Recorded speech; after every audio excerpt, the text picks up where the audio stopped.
الحمد للہ رب العالمین والصلاة والسلام علی سید الانبیاء والمرسلین اما بعد فاعوذ باللہ من الشیطان الرجیم بسم اللہ الرحمن الرحیم یا ایہا الذین آمنوا توبوا الی اللہ توبۃ نصوحا وقال اللہ تبارک وتعالی یا ایہا الذین آمنوا ان تنصروا اللہ ینصرکم ویثبت اقدامکم صدق اللہ العظیم اللہم صلی علی محمد وعلى آل محمد وبارک وسلم رب اشرح لی صدری ویسر لی امری واحلل عقدۃ من لسانی یفقہوا قولی واجعل لی وزیرا من اہلی آمین یا رب العالمین۔ سب سے پہلے میں اللہ تعالیٰ کا شکر ادا کرتا ہوں کہ اس کے فضل و کرم سے ہم سب یہاں ایک بہت اہم موضوع اور ہماری اہم دینی ذمہ داریوں کی یاد دہانی کے حوالے سے جمع ہیں۔ اللہ تعالیٰ ہم سب کا جمع ہونا اپنی بارگاہ میں قبول فرمائے۔ اس کے بعد میں تنظیم اسلامی کے رفقا اور ساتھیوں کی طرف سے آپ تمام حضرات و خواتین کا شکریہ ادا کرتا ہوں کہ آپ سب نے ہماری اس دعوت کو قبول فرمایا، اور باوجود اس کے کہ چھٹی کا دن ہے اس کے باوجود آپ نے اپنی مصروفیات کو ترک کر کے ہماری محفل کو رونق بخشی ہے۔ اللہ تعالیٰ آپ سب کو جزائے خیر عطا فرمائے۔ موسم کی کچھ شدت بھی محسوس ہو رہی ہے۔ ابھی میں ساتھیوں سے ذکر کر رہا تھا کہ گزشتہ سال اسی نوعیت کی گفتگو فیڈرل بیریا کے علاقے میں شاید انہی ایام میں تھی، اور اسی رات سردی بڑھ گئی تھی۔ تو اس وقت بھی آپ محسوس کر رہے ہیں کہ خواتین کے سیکشن میں تو پھر بھی ذرا اوپر سے کچھ ڈھکا ہوا ہے معاملہ، لیکن حضرات کی سائڈ پہ آپ محسوس کر رہے ہیں کہ بالکل یہ اوپن ٹو اسکائی معاملہ ہے۔ تو اللہ تعالی ہم سب کا بیٹھنا قبول فرمائے، اور جب کسی عمل کے انجام دینے میں اور خیر کے عمل کی بات ہو رہی ہے مشقت کا پہلو زیادہ ہو تو اس کا اجر بھی بڑھ جاتا ہے۔ اللہ تعالی ہمارے اجر میں اضافہ فرمائے۔ آج ہمارا موضوع ہے استحکام پاکستان کرنے کا کام۔ یہ پاکستان جس کو کم و بیش 75 برس ہو چکے ہیں، اور اس کی تاریخ ہم سب کے علم میں ہے۔ کچھ باتوں کی یاد دہانی، ہم نے یہ سفر کس طرح شروع کیا تھا اور کس مقصد کے لیے شروع کیا تھا، اور کیا ہمارے مقاصد تھے اس ملک کو حاصل کرنے کے۔ ہمارے آباء و اجداد نے جو قربانیاں دیں ہمیں تو یاد بھی شاید نہیں ہے، اب تو وہ نسلیں جا چکی ہیں کہ جنہوں نے وہ قربانیاں دیکھی تھیں یا ان کے اپنوں نے اور پیاروں نے وہ قربانیاں دی تھیں۔ ہمیں تو مال مفت کی طرح مل گیا ہے، تو شاید اس کی قدر و قیمت کا ہمیں اندازہ نہیں ہے۔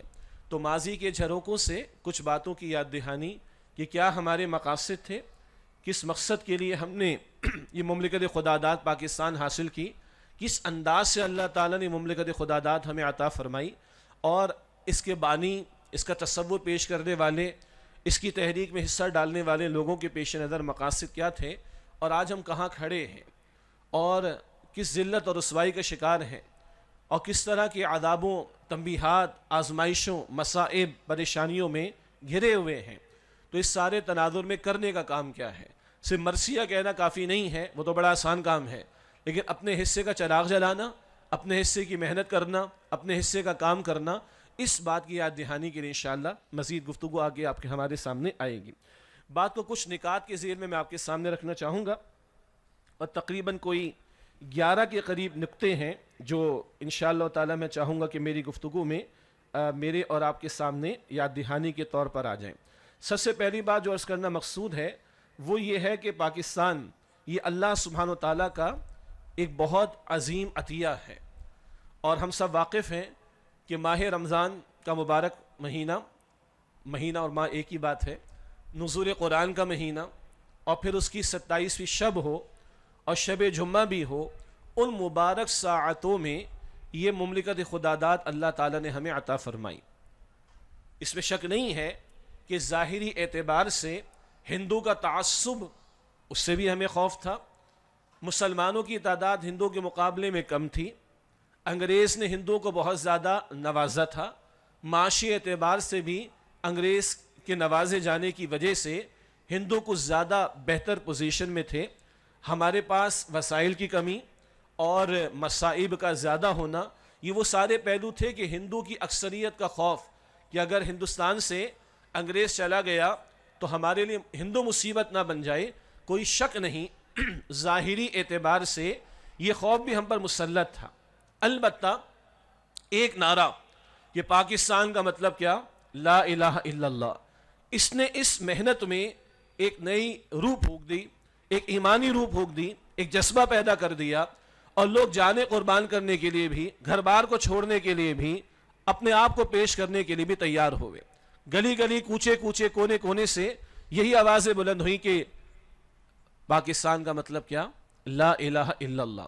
تو ظاہری ایک سبب تو تھا، کوئی شک نہیں ہے، ہندو کا خوف اور اس کی اکثریت کا خوف۔ البتہ حقیقت کے اعتبار سے اس تحریک پاکستان میں جو وزن آیا ہے، جو اس میں ایک محنت میں ایک تیزی ہمیں دکھائی دیتی، حرکت دکھائی دیتی، قربانیاں دکھائی دیتی ہیں، وہ اس کلمے کی بنیاد پر محنت دکھائی دیتی ہے۔ اور اللہ تعالیٰ کا بھی وہ فضل و کرم کہ جب ساری دنیا سیکولرزم کی بات کر رہی تھی اور ابراہم لنکن کے الفاظ تھے کہ government of the people, by the people, for the people, عوام کی حکمرانی عوام ہی کریں گے اور عوام کے لیے، عوام ہی خدا ہے معاذ اللہ، عوام ہی لیجسلیٹر ہے، عوام ہی قانون ساز ہے، عوام ہی کے کچھ نمائندے جو چاہیں گے کر لیں گے۔ جب یہ سیکولرزم کے نعرے دنیا میں چلتے تھے تب ایک قوم کھڑی ہوتی، اس نے کہا نہیں، لا الہ الا اللہ، اللہ کے سوا کوئی معبود نہیں، اللہ کے سوا کوئی عبادت کے لائق نہیں، لا گیور بھی اللہ سبحانہ و تعالیٰ ہے، قانون دینے والا بھی اللہ سبحانہ و تعالیٰ ہے، حاکمیت صرف اللہ سبحانہ و تعالیٰ کے لیے، سوورنٹی صرف اللہ سبحانہ و تعالیٰ کے لیے ہے۔ اس کلمے نے ہمیں جوڑا۔ کن لوگوں کو جوڑا؟ جن کی زبانیں علیحدہ، جن کی نسلیں علیحدہ، جن کے ڈریس کوڈ علیحدہ، لباس کے انداز علیحدہ، جن کے خطے علیحدہ، جن کے بود و باش، رہن سہن کے طریقے مختلف۔ اگر ایک بنگالی عورت کے لباس کو ایک پشتون خاتون دیکھ لیتی تو کہتی سے پتہ نہیں لباس پہنا بھی ہے کہ نہیں پہنا، اس حد تک فرق کا معاملہ۔ لیکن رنگ الگ ہے، زبان الگ ہے، لباس الگ ہے، بود و باش کے طریقے الگ ہیں، رہن سہن کے طریقے الگ ہیں، خطے الگ ہیں۔ ان سارے اختلافات رکھنے والوں کو جوڑا کس چیز نے تھا؟ پاکستان کا مطلب کیا؟ لا الہ الا اللہ۔ آج سے کو 4-5 سال پہلے 14 اگست کے دن ایک بڑا خوبصورت میسج آیا اور اس میں لکھا تھا، اس وقت کہا کہ 70 برس پہلے، 75 کہہ لیں تو 75 برس پہلے ایک قوم تھی جسے ایک وطن کی تلاش تھی۔ وہ قوم کے جس کی زبان، رنگت، نسل، خطے، کھانے، لباس الگ، مگر وہ متحد ہو گئی کلمے پر، اور اس قوم کو ایک وطن کی تلاش تھی۔ ابھی ہمارے محترم بھائی نے سقوط ڈھاکہ کا ذکر بھی کر دیا، سانحہ جو 16 دسمبر کو پیش آئے تھے 71 میں، وہ بھی ایک داغ ہے جو ہماری تاریخ کا حصہ ہے۔ لیکن اس وقت کیا تھا؟ ایک قوم تھی جسے ایک وطن کی تلاش تھی، اور گاندھی جیسے لوگوں نے کہا تھا کہ میری لاش پر بنے گا پاکستان، اور اللہ نے چھپڑ پھاڑ کر دیا۔ ایک قوم کو ایک وطن کی تلاش تھی، اللہ نے چھپڑ پھاڑ کر دیا، ماہ رمضان میں دیا، نزول قرآن کے مہینے میں دیا، نزول قرآن کی شب میں دیا، شب جمعہ میں عطا کیا۔ آج آدھا ملک تم گواہ بیٹھے ہیں، ایک ملک تو بچا ہوا ہے، اسے آج ایک قوم کی تلاش ہے، جو دیوبندی، بریلوی، اہل الحدیث، شیعہ سنی کم ہو، کلمے والی زیادہ ہو، جو مہاجر اور پٹھان اور سندھی اور بلوچی اور ہزاروی اور فلاں کم ہو، کلمے والی زیادہ ہو۔ تو 70-75 برس پہلے ایک قوم کو ملک چاہیے تھا، آج ایک بچا ہوا ملک تو ہے مگر اسے قوم کی تلاش۔ بہرحال یہ تو ایک اور تبصرہ ہو گیا۔ پہلا نقطہ یہ کہ بہرحال یہ ایک عظیم عطیہ خداوندی پاکستان، جبکہ ان مبارک ساعتوں میں خطہ زمین اللہ نے عطا فرمایا، بعد میں بہت انعامات ہیں اللہ کے۔ کہا جاتا ہے کہ فَبِأَيِّ آلَاءِ رَبِّكُمَا تُكَذِّبَانِ کی ایک عملی تصویر مادی نعمتوں کے اعتبار سے مملکت خدا داد پاکستان ہے۔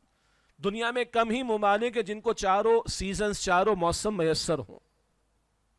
دنیا میں کم ہی ممالک ہیں جن کی زرعی پیداوار اتنی ہو جتنی ہماری۔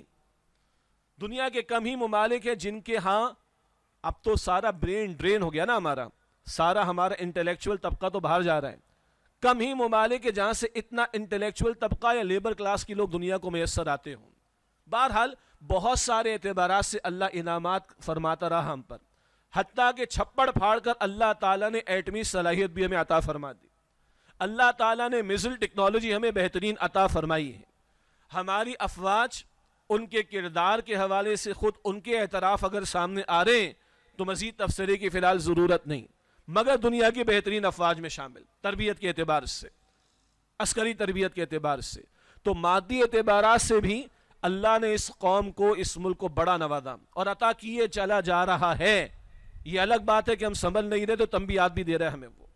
اور روحانی اعتبار سے بھی اللہ تعالیٰ نے پچھلے 300-400 برس میں اس خطے کو بڑا نوازا۔ بڑے بڑے علماء، مجتہدین اور مفسرین اور محدثین اور فقہاء، داعیان دین، مبلغ دین، مفسر قرآن اور بڑی بڑی تحریکیں اسی خطے میں برپا ہوئیں۔ یہ روحانی نعمتیں بھی اس خطے کے لیے اور مادی نعمتیں بھی اللہ تعالیٰ نے خوب عطا فرمائیں۔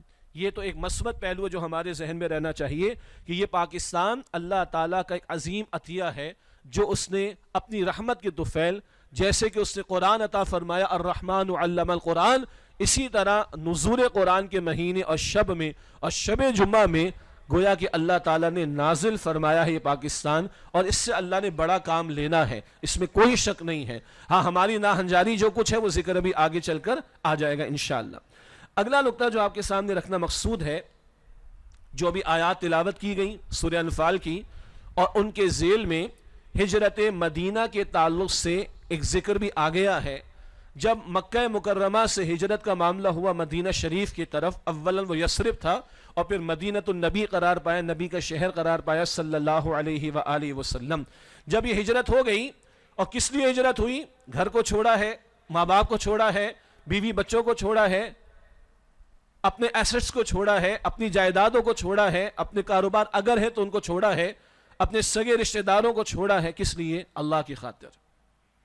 ان صلاتی و نسکی و محیای و مماتی للہ رب العالمین، بے شک میری نماز اور میری قربانی اور میرا جینا اور میرا مرنا سب اللہ کی خاطر۔ اور اللہ کی خاطر جب ہجرت کا تقاضا آیا تو گھر بار کو بھی چھوڑا۔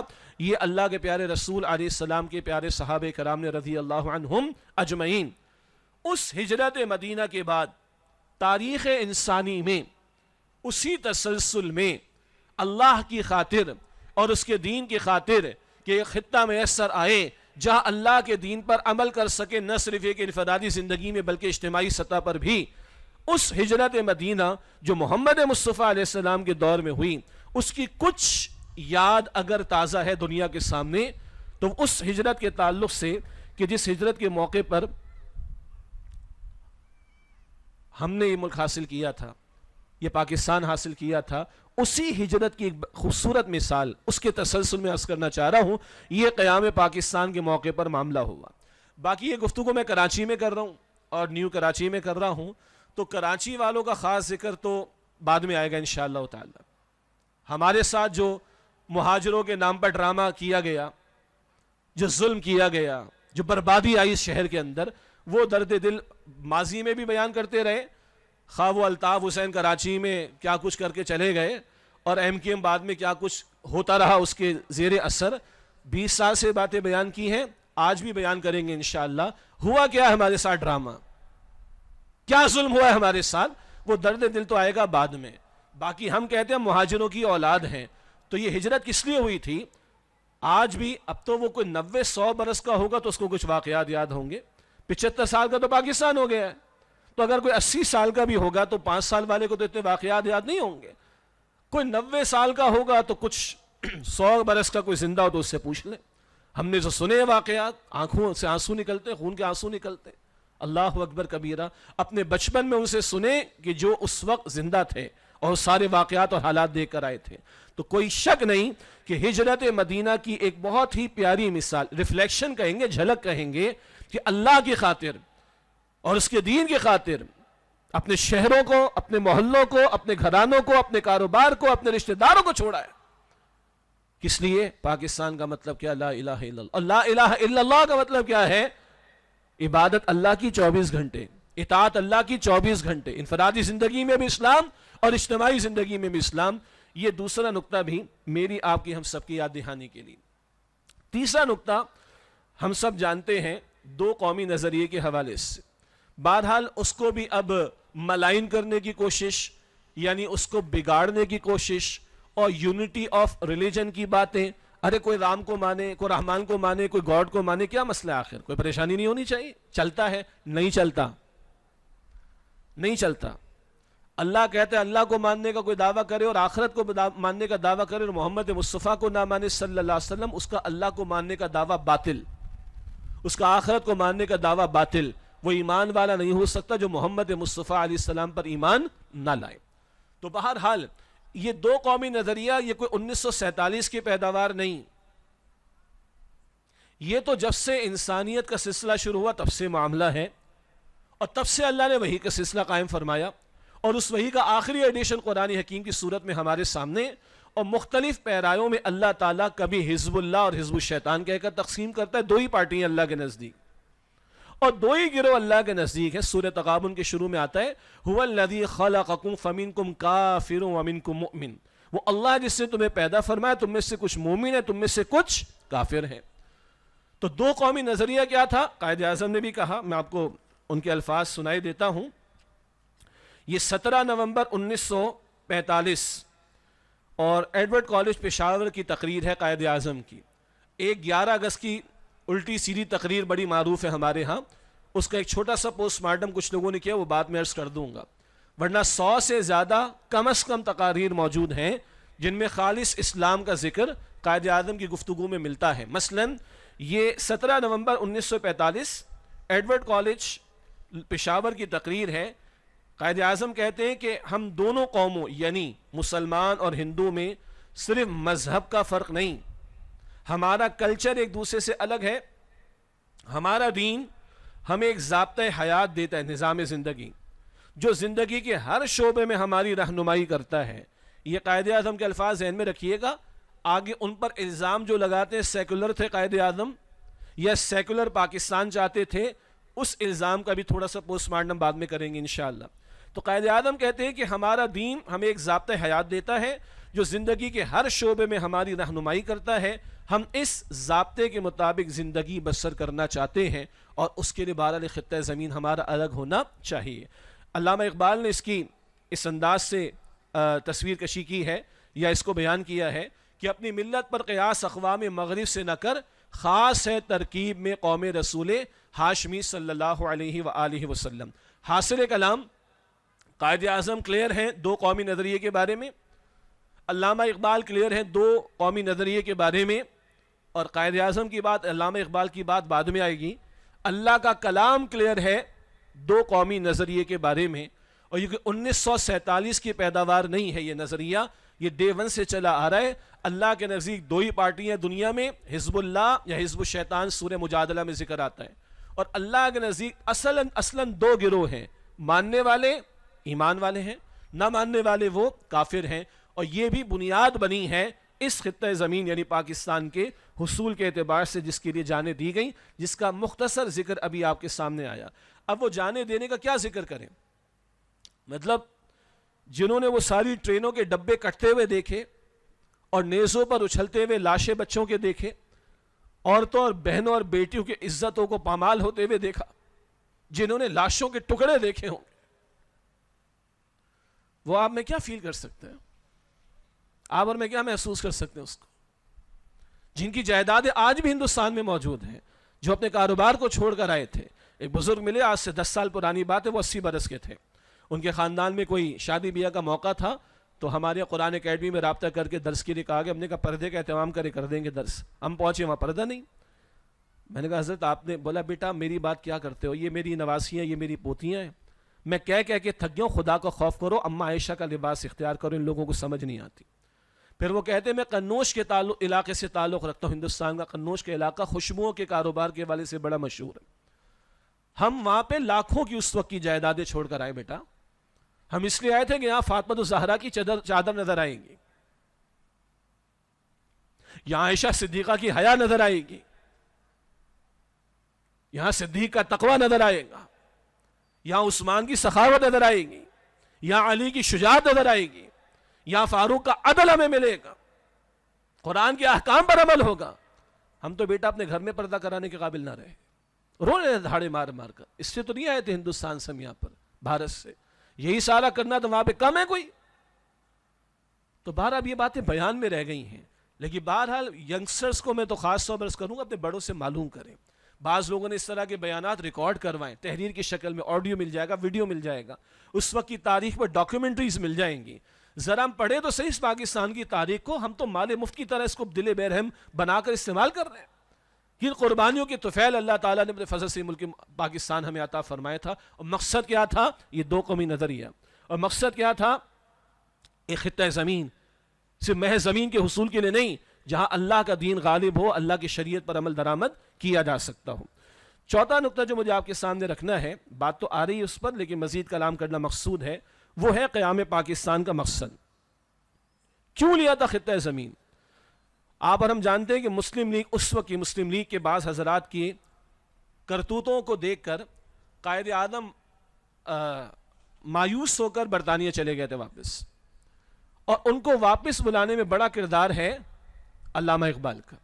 اور علامہ اقبال کے خطوط ریکارڈ پر ہیں، جن میں سے ایک خط کا تھوڑا سا حصہ میں ترجمہ کر دوں گا آپ کے سامنے، جس میں اقبال لکھتے ہیں. اور وہ اقبال کون ہے؟ جرمنی سے جس میں فلسفہ پڑھا، مغرب کو اپنی آنکھوں سے دیکھا، دنیا ڈاکٹر اقبال اسے کہتی ہے. آج لوگ اقبال پر پی ایچ ڈی کر رہے ہیں. وہ اقبال جو مغرب کو دیکھ کر آیا ہے اور اس کی تہذیب پر ضربے لگاتا ہے، وہ اقبال لکھتا ہے قائد اعظم کو، میں نے دنیا کے حالات پر جہاں تک غور کیا، مجھے تو اسلامی شریعت کے سوا کہیں کوئی حل نظر نہیں آتا. But how can we implement the شریعہ of Allah unless we have our own separate homeland؟ کیسے ہم شریعت کو نافذ کریں گے جب تک کہ ہمارے پاس اپنا ایک آزاد خطہ نہ ہو؟ یہ کہہ کر لکھ کر اقبال نے قائد اعظم کو واپس بلایا تھا. تو بہرحال اب چوتھا نقطہ جو مقصود ہے آپ کے سامنے رکھنا، وہ ہے قیام پاکستان کا مقصد نفاذ دین اسلام. جس دین اسلام کو ابھی تھوڑی دیر پہلے بانی تنظیم اسلامی استاد محترم ڈاکٹر اسرار صاحب رحمۃ اللہ علیہ کے شارٹ کلپس آپ دیکھ رہے تھے، وہاں بھی وہ ذکر فرما رہے تھے، اسلام انگریزی والا ریلیجن نہیں ہے.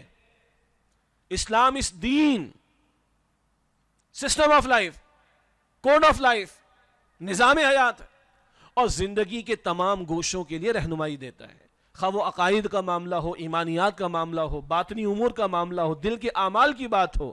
دل کے اعمال، تکبر حرام ہے، حسد منع ہے، اینڈ سو آن. تو دل کا معاملہ، باطن کے امور ہوں، عقائد ہوں، عبادات ہوں، رسومات ہوں، خوشی غمی کا موقع ہو، کاروبار ہو، گھریلو زندگی ہو، معاشرت ہو، معیشت ہو، سیاست ہو، عدالت ہو، ریاست ہو، بین الاقوامی معاملات ہوں، ان سب کے لیے رہنمائی عطا کرتا ہے. وہ ہے کوڈ آف لائف، وہ ہے نظام زندگی. اور وہ اللہ فرماتا ہے مکمل فرما کر میں نے تمہیں دیا. الیوم اکملت لکم دینکم، آج کے دن تمہارے دین کو میں نے تمہارے لیے مکمل فرما دیا. سورہ مائدہ کے شروع میں ذکر آتا ہے حجۃ الوداع کے موقع پر اس آیت کریمہ کا نزول. اور قرآن کریم فرماتا ہے سورۃ البقرہ کی آیت نمبر 208 میں، ادخلوا فی السلم کافہ، اسلام میں پوری کی پوری داخل ہو جاؤ. اور اللہ نے قرآن صرف پڑھنے پڑھانے کے لیے نہیں دیا، صرف چھاپنے کے لیے نہیں دیا، تلاوت بھی کی جائے، شائع بھی کیا جائے، حفظ بھی کیا جائے، مگر یہ قرآن اپنا نفاذ چاہتا ہے. اقبال نے بھی کہا کیسے امپلیمنٹ کریں گے شریعت کو جب تک کہ اپنا خطہ زمین نہ ہو. اور خطہ زمین اللہ دے دے اور قائم و نافذ نہ کرے تو اللہ کے فتوے بھی سن لیں. 3 فتاوی اللہ تعالیٰ کے قرآن حکیم میں، سورہ مائدہ کی آیت نمبر 44 میں، 45 میں، 47 میں، من لم يحكم بما انزل الله فاولئك هم الكافرون، من لم يحكم بما انزل الله فاولئك هم الظالمون، من لم يحكم بما انزل الله فاولئك هم الفاسقون. جو لوگ اللہ تعالیٰ کے نازل کردہ کلام کے مطابق فیصلے نہیں کرتے وہی تو کافر ہیں، مراد عملاً، وہی تو ظالم ہیں. ایک مراد مشرک، یعنی اللہ کے قانون کے مقابلے میں کسی اور کا قانون اللہ کے برابر کرتے ہو دوسرا، اور وہی تو فاسق یعنی نافرمان. تو یہ قرآن اپنے احکام کا نفاذ چاہتا ہے. اللہ نے رسول اللہ کو کیوں بھیجا صلی اللہ علیہ وسلم؟ بس اس لیے کہ نماز کا طریقہ سکھا دیں. اتنی 4 رکعت فرض ہوں گی ظہر میں، اتنے سنتیں ہوں گی پورے دن میں موقعہ، وطر کا یہ معاملہ ہوگا، دیٹس اٹ. صرف داڑھی رکھنا سکھا دیں، کچھ روزمرہ کے آداب سکھا دیں، یہ بھی حضور نے سکھائے صلی اللہ علیہ وسلم. مگر حضور کا مشن کیا تھا؟ قرآن حکیم 3 مرتبہ بیان فرماتا ہے. سورہ توبہ میں آیت نمبر 33 ہے، سورہ فتح میں آیت نمبر 28 ہے، سورہ صف کی آیت نمبر 9 ہے. هو الذی ارسل رسولہ بالہدی ودین الحق لیظہرہ علی الدین کلہ. اللہ جس نے اپنے رسول مکرم صلی اللہ علیہ وسلم کو بھیجا الہدا، مکمل ہدایت نامک دے کر، ودین الحق، دین حق، دین اسلام دے کر. کیوں دیا قرآن؟ کیوں دیا دین حق، دین اسلام؟ بس پڑھ لو، اسلامک اسٹڈیز پاس کر لو، کوئی 8 سال کا کورس کر لیں، کوئی 1-2 سال کا دینی کورس کر لے, کچھ لوگ قرآن پاک کو حفظ کر لیں, کچھ لوگ قرآن حکیم کو چھاپ دیں, کبھی میت کے موقع پر پڑھ لیا جائے, کبھی حج عمرے کے موقع پر کھول لیا جائے, کبھی رمضان میں اس کی تلاوت کی تکمیل کر لی جائے, تکمیل قرآن پر مٹھائی تقسیم کر دی جائے, اس کے بعد چھٹی. یہ دین کس نے دیا؟ اللہ تعالیٰ نے. بس نعرے لگاتے رہو دین کے, کچھ خطابات ہو جائیں, کچھ کانفرنس ہو جائیں, کوئی سیمینار ہو جائیں, کچھ چھاپ دیا جائے کتابوں کی شکل میں, کچھ لوگ پی ایچ ڈی کر لیں فلاں فلاں گہرائی میں جا کر. نہ بھائی نہ. هو الذي ارسل رسوله بالهدى ودين الحق ليظهره على الدين كله. اللہ نے اس لیے اپنے رسول مکرم علیہ السلام کو بھیجا الہدا دے کر, قرآن حکیم دے کر, ودین الحق, دین حق, دین اسلام دے کر, ليظهره على الدين كله, تاکہ آپ اس دین حق کو کل نظام زندگی پر غالب فرما دیں. دین آتا ہے بقول شخص سے دندناتا ہوا. یہ دین مغلوبیت کے لیے نہیں آیا, یہ دین اپنا غلبہ چاہتا ہے, جس کے لیے آپ کے میرے آبا و اجداد نے قربانیاں دی تھی.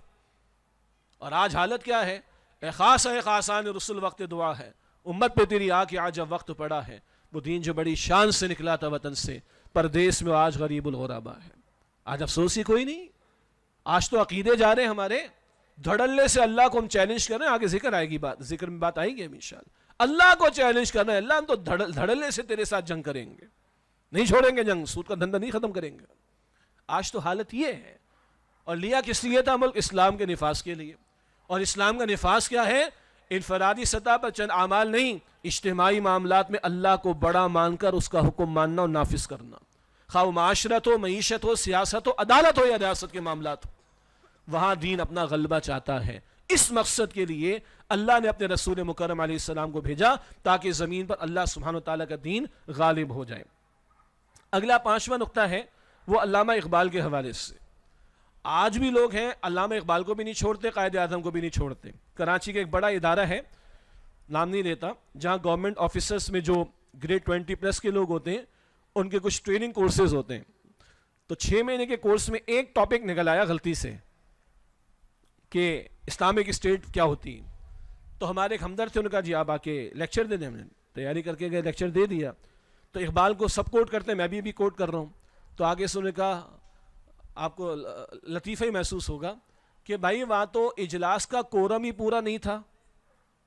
جو لوگ کورم کو جانتے ہیں ان کو پتہ ہے, یعنی کم از کم اتنے افراد مثلا 10 ہوں تو میٹنگ ہوگی, ورنہ نہیں ہو سکتی.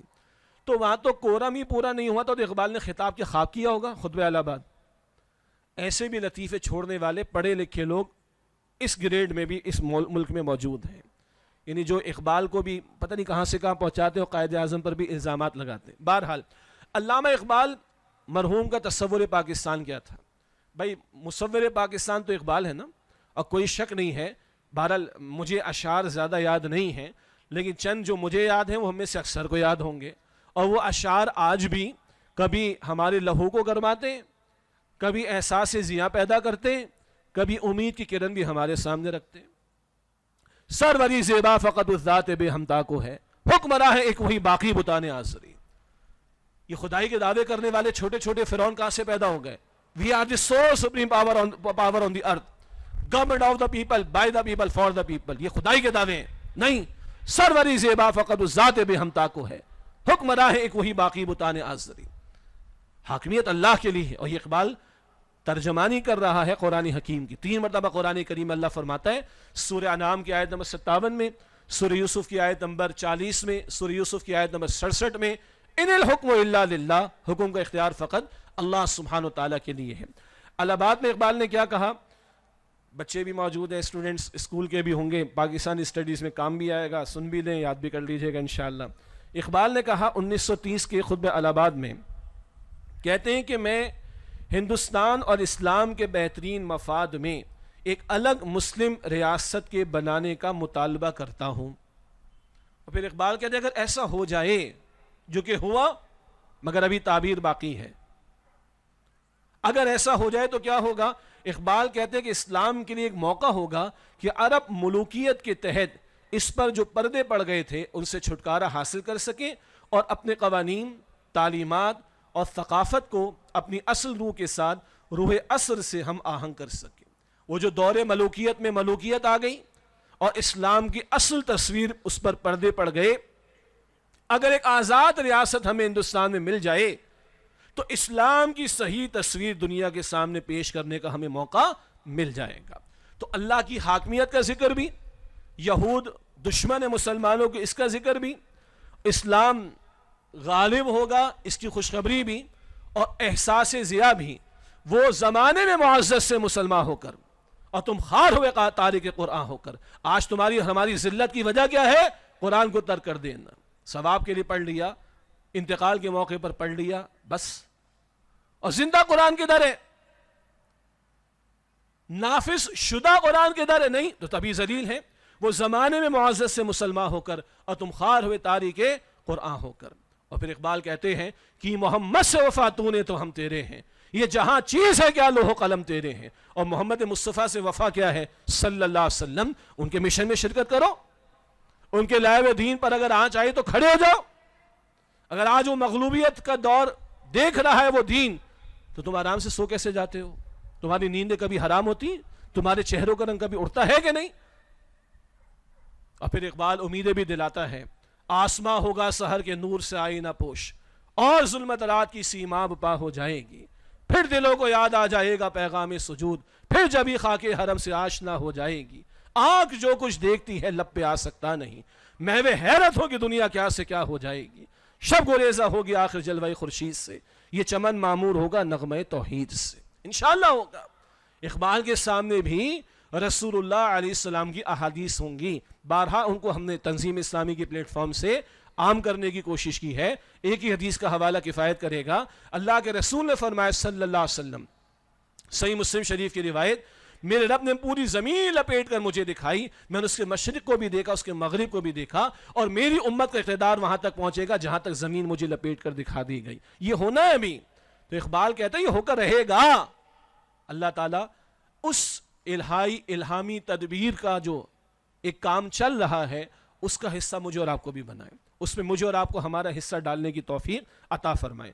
تو بہرحال یہ اقبال کے کچھ اشعار اور اقبال کے کچھ کلمات کے ذریعے سے ان کے سامنے ایک تصور کیا تھا اس مملکت خداداد کے تعلق سے، وہ میں نے آپ کے سامنے رکھنے کی کوشش کی۔ اب جب مصور پاکستان اور مبشر پاکستان علامہ اقبال کا ذکر آ جائے تو لا محالہ اگلا ذکر کس کا آئے گا؟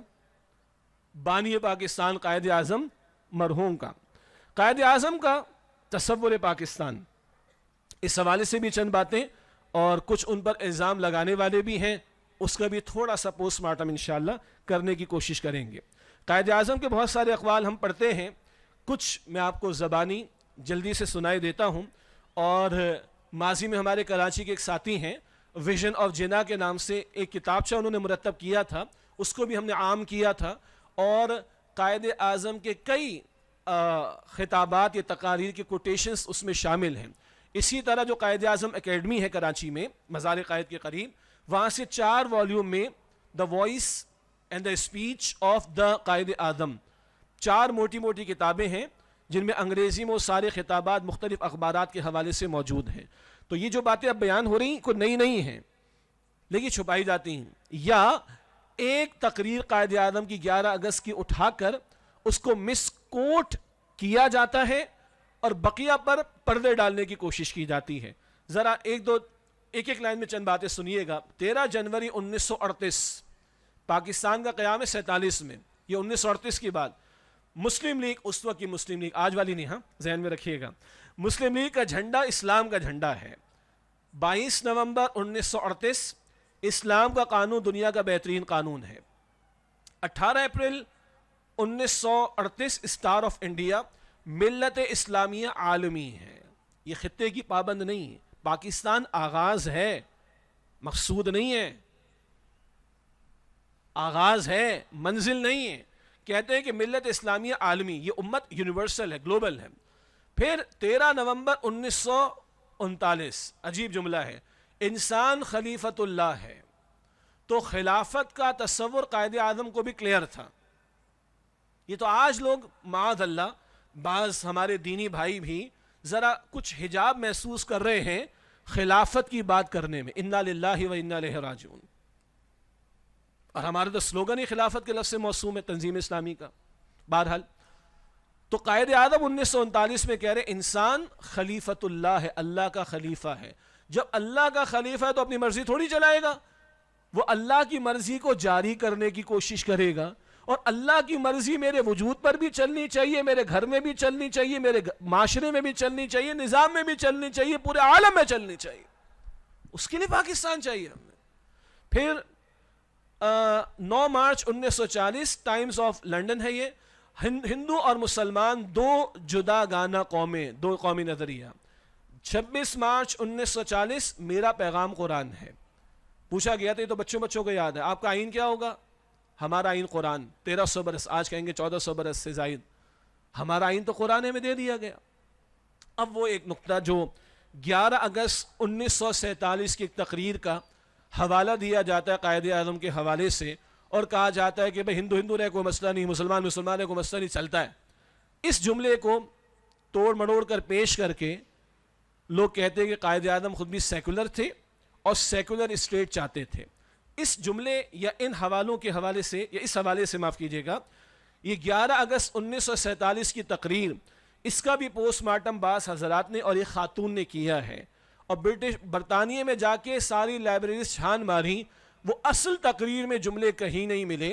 اور بعد میں عقدہ یہ کھلا کہ پاکستان کی ایک عدالت کے ایک بڑے سیکولر منصب دار نے خیانت کا مظاہرہ کر کے یہ چند جملے قائد اعظم کی طرف منسوب کیے، اور یہ ہمارے سیکولر لوگوں کو ایک ہی جملہ قائد اعظم کا یہ ملا، جو کہ تحقیق سے ثابت ہوا کہ وہ بھی غلط بات قائد اعظم کی طرف منسوب کی گئی. اور 115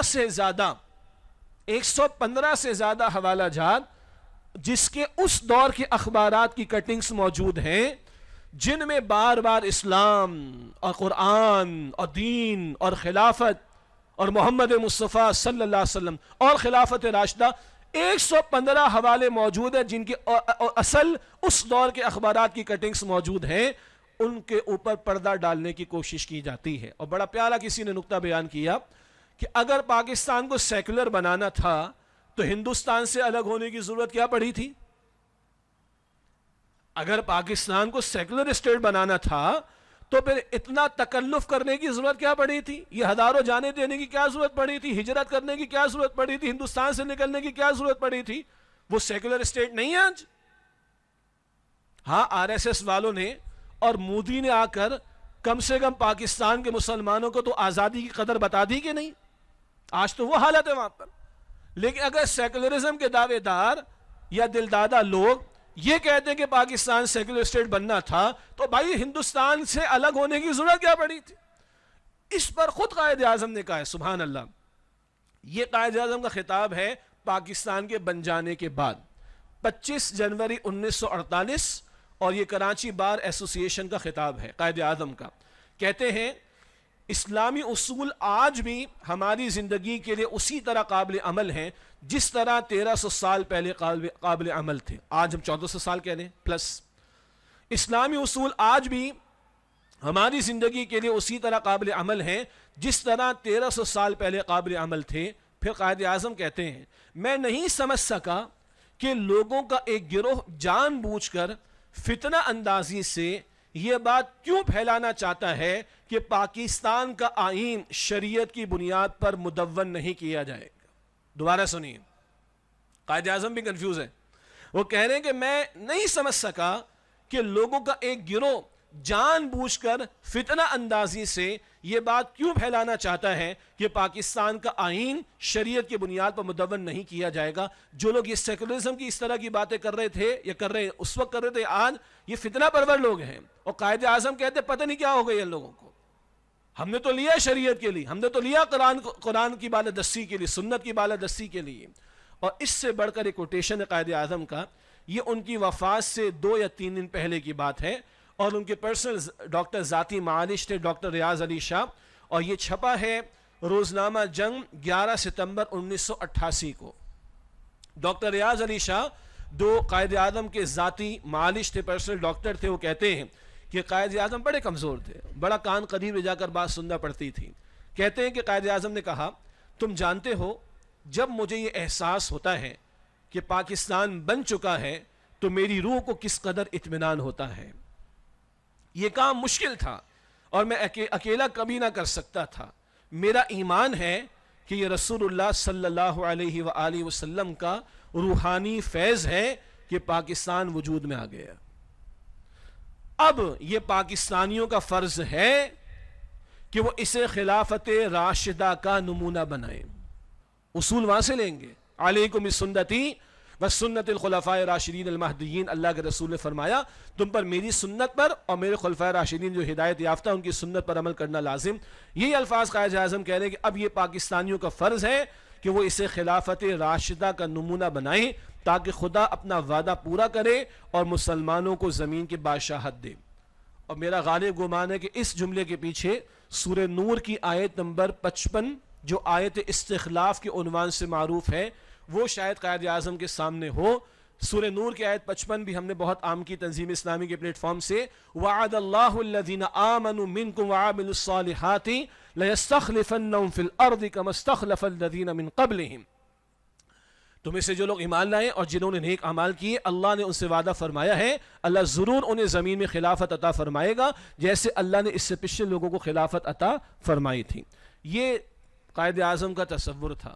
اور 11 اگست 47 کی تقریر کو اول تو غلط بیانی ہے اور ایک ہی تقریر کے 2-4 غلط جملے بیان کر کے اپنی عمارت کھڑے کرنے والے یہ سوچیں کہ کم سے کم 115 مرتبہ کے ارشادات کو کہاں لے کے جائیں گے. اور 11 اگست 1947 کے بعد کراچی بار ایسوسی ایشن کا 25 جنوری 48 کا خطاب کہاں لے کے جائیں گے. اور خاتمے کا اعتبار ہوتا ہے نا یہ آخری 2-3 دن کی باتیں یہ کہاں لے کے جائیں گے. تو یہ سراسر بددیانتی ہے اور یہ علمی خیانت ہے کہ جن لوگوں نے سیکولرزم کا نعرہ لگایا یا پاکستان کو سیکولر اسٹیٹ بنانے کی بات کرتے ہیں چاہے آج کر رہے ہو یا پہلے کر رہے تھے جھوٹی بات ہے مکاری ہے علمی خیانت ہے الزام تراشی کا معاملہ ہے. اور رہی سیکولرزم کی بات یہ اس وقت میرا موضوع نہیں ہے. سیکولرزم کی تعریف کو کسی بھی معروف ڈکشنری سے آپ دیکھ لیں آکسفورڈ سے دیکھیں ویبسٹر سے دیکھیں جس کسی بھی ڈکشنری کو آپ دیکھیں گے آپ کو وہاں پر نظر آ جائے گا کہ سیکولرزم کیا ہے.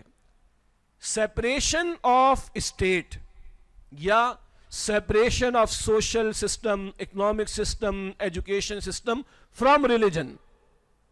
ان کا ریلیجن کون سا ہے جو انفرادی زندگی کی بات کرتا ہے. ذہن میں رکھیے گا Islam is not just a religion Islam is a دین. اسلام انگریزی والا ریلیجن نہیں جو بائی ڈیفالٹ پرسنل افیئرز انفرادی معاملات سے گفتگو کرتا ہے.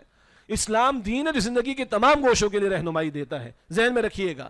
تو وہ کہتا ہے سیکولرزم کیا ہے کوئی ڈکشنری اٹھا لیں separation of state from religion یا separation of economic system political system social system education system from religion. مذہب سے الگ کر دو ریاست کو مذہب سے الگ کر دو یا مذہب کو دور کر دو معاشی نظام سے معاشرتی نظام سے سیاسی نظام سے تعلیمی نظام سے. تو ان کا ریلیجن تو ہے ہی بیچارہ غریب وہ تو ہے ہی بائی ڈیفالٹ پرسنل افیئرز کے لیے انفرادی معاملات کے لیے. ہم جس دین اسلام کے ماننے والے وہ تو مکمل ضابطہ حیات ہے.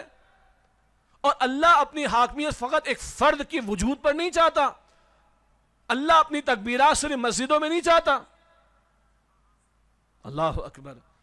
یا وسعت افلاک میں تکبیر مسلسل یا خاک کی آغوش میں تسبیح و مناجات. وہ مذہب مردان خداگاہ و خدا مست یہ مذہب ملا و جمادات و نباتات. سبحان اللہ پڑھنا الحمدللہ پڑھنا اللہ اکبر پڑھنا اللہ کے رسول نے سکھایا صلی اللہ علیہ وسلم. نو ڈاؤٹ اباؤٹ دیٹ کوئی شک نہیں اس میں. مگر کیا صرف نماز کی تکبیریں سکھائی محمد مصطفیٰ علیہ السلام نے؟ صرف تسبیح فاطمہ کا سبحان اللہ الحمدللہ اللہ اکبر ہی سکھایا؟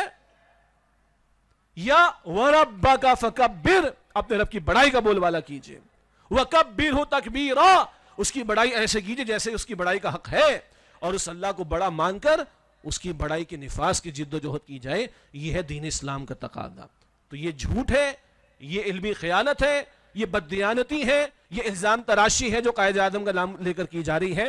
باقی سیکولرزم اپنی جگہ کیا ہے ان کی ڈکشنری سے دیکھیے اور اسلام مکمل ضابطہ حیات ہے اور زندگی کے تمام گوشوں میں اللہ چاہتا ہے کہ اس کے دین کے تقاضوں پر عمل کیا جائے.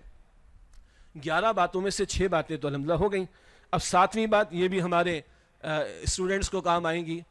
قرارداد مقاصد 1949 انگریزی میں آبجیکٹو ریزولوشن 1949.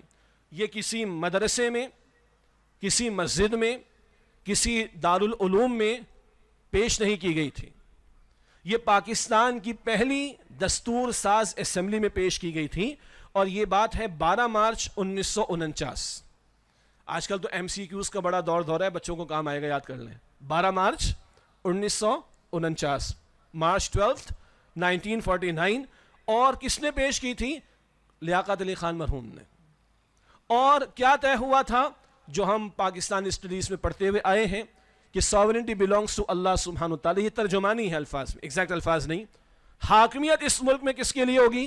اللہ کے لیے. No legislation would be made repugnant to the Quran and Sunnah.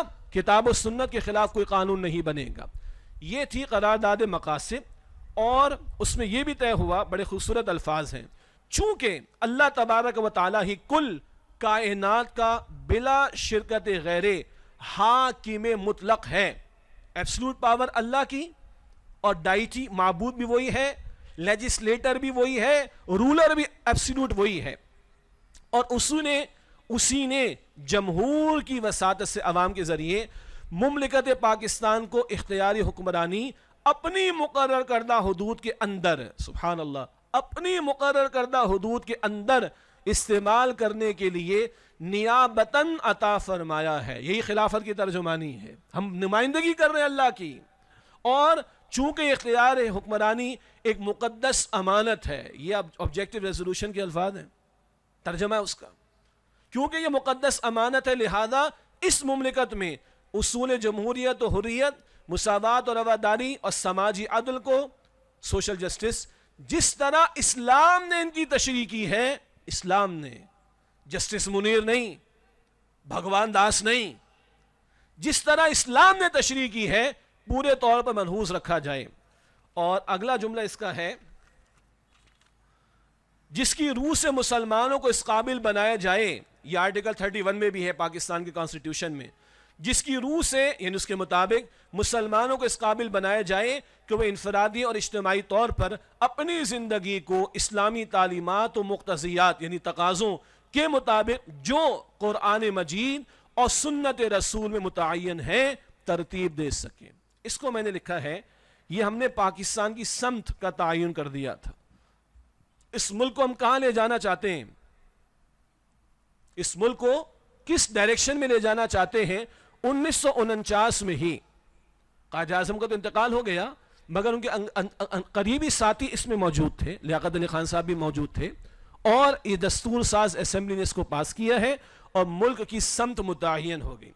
ایک بات صرف ہماری ترغیب و تشویق کے لیے، اچھا یہ تو ہو گیا، اب بتاؤ کس کا اسلام آئے گا، سنت کس کی آئے گی، بریلویوں کی، دیوبندیوں کی، اہل الحدیث کی، شیعہ کی، سنی کی، فرق ہے نا بھائی. تو 1951-52 کم و بیش چوٹی کے 31 علماء، دیوبندی، بریلوی، اہل الحدیث، شیعہ، سنی، جماعت اسلامی کے سب لوگ 31 علماء جن کو ہیڈ کر رہے تھے سید سلیمان ندوی رحمۃ اللہ علیہ، اور انہوں نے 22 نکات 22 پوائنٹس اگری کر کے دے دیے، متفقن علیہ دے دیے، وفاق کی سطح پر، صوبوں کی سطح پر، ضلعوں کی سطح پر، حکمرانوں کے حوالے سے، تعلیم کے حوالے سے، اقلیتوں کے حوالے سے، مائنورٹیز کے حوالے سے، لا آف لینڈ کے حوالے سے، ملکی قانون کے حوالے سے 22 نکات انہوں نے مرتب کر کے دے دیے 31 علماء نے. یہ کام بالکل اولین درجے میں بالکل شروع میں ہو چکے تھے، اور سمت، ڈائریکشن متعین ہو گئی تھی، اس ملک کو ہم کہاں لے جانا چاہتے ہیں. اب اس کے بعد کیا ہے، وہ ذرا تاریک، ڈارک حصہ ہے جو ہمارے سامنے آئے گا، اور وہ ہے نظریہ پاکستان سے انحراف. نظریہ پاکستان کیا ہے؟ پاکستان کا مطلب کیا ہے؟ لا الہ الا اللہ. اس کی جڑ ہی سے نکلا معاملہ دو قومی نظریے کا، وہ الگ قوم، ہم الگ قوم، ہمارا اپنا عقیدہ، ہمارے اپنے تصورات ہیں دین کے، ہمارا معبود برحق، معبود واحد اللہ، ہمارا اپنا کلچر، ہماری اپنی تہذیب، ہماری اپنی اقدار، ہمارا اپنا نظام، اینڈ سو آن.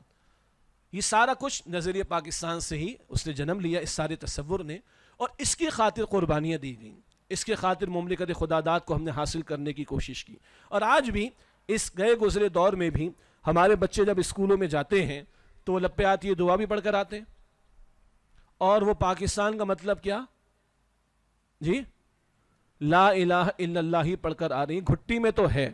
مجھے تو کبھی کبھی ہنسی آتی ہے اس سیکولر شخص پر جو دادا یا نانا ہے تو کلمہ پڑھنے والا لیکن سیکولر کہتا ہے اپنے آپ کو. اب فیشن بھی ہماری یوتھ میں سے بھی آپ سیکولر، لعنت ہے اس جملے کے اوپر. بھائی مسلمان ہو کر تو سیکولر کیسے ہو سکتا ہے؟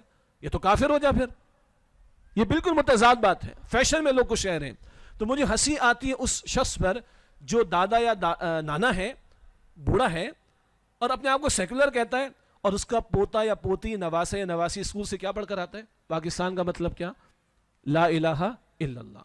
تو گھٹی میں تو یہ پڑ گیا تھا، مگر بہرحال ہم لوگوں نے کوئی کسر نہیں چھوڑی.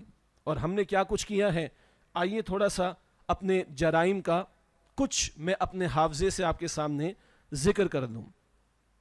75 برس ہو گئے، کدھر ہے اللہ کا دین؟ کدھر ہے کلمے کے تقاضوں پر عمل؟ کدھر ہے اللہ کی حاکمیت؟ کدھر ہے قرآن و سنت کے خلاف قانون نہ ہونا؟ قوانین تو اس کے خلاف بنے. تو حاکمیت اللہ کی دعویٰ ہے. جیسے ہم سب مسلمان ہیں الحمدللہ، مگر لوگ بے نمازی بھی ہیں،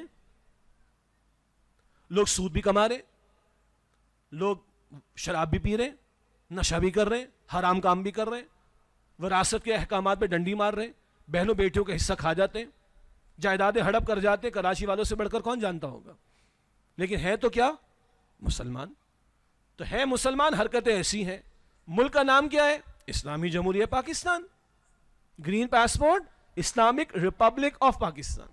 ایک صاحب کہہ رہے تھے میں وہ کوئی ٹکٹ کسی بیرون ملک سے سرچ کر رہا تھا تو کنٹری ڈالنا ہوں، پی پاکستان آ ہی نہیں رہا. وہ میں کہتا ہے میرا ملک کہاں چلے گیا؟ پی سے پاکستان نا، وہ ملا ہی نہیں اس کو. پوری لسٹ آ رہی ہے 200-250 ملکوں کی، تو اس کو یاد ہے نہیں میرا ملک کا نام صرف پاکستان نہیں ہے، میرے ملک کا نام کیا ہے؟ اسلامی جمہوریہ پاکستان. اچھا آئی ڈالا تو فوراً آ گیا اسلامک ریپبلک آف پاکستان. ایک صاحب نے پوچھا پاکستان کتنا اسلامی ہے؟